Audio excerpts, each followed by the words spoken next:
The question is, how do you manage and optimize the campaign budget for maximum results? So now what happens is that when we start the campaign from scratch, we just don't know what keywords will bring us conversion. So we will try to test out various campaigns.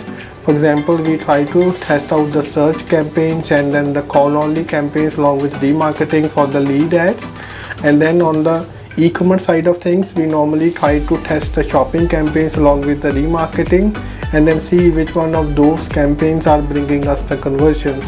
Then for the budgets, the campaigns which are bringing us the conversion at a lower cost per conversion, we just try to ramp up the spend over there and control the spend from the lower performing campaigns.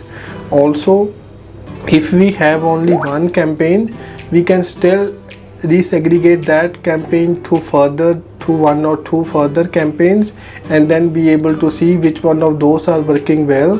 Then based on the cost per conversion, we try to do the budget management by having some more spend on the best converting campaign and control the spend from the lower converting one.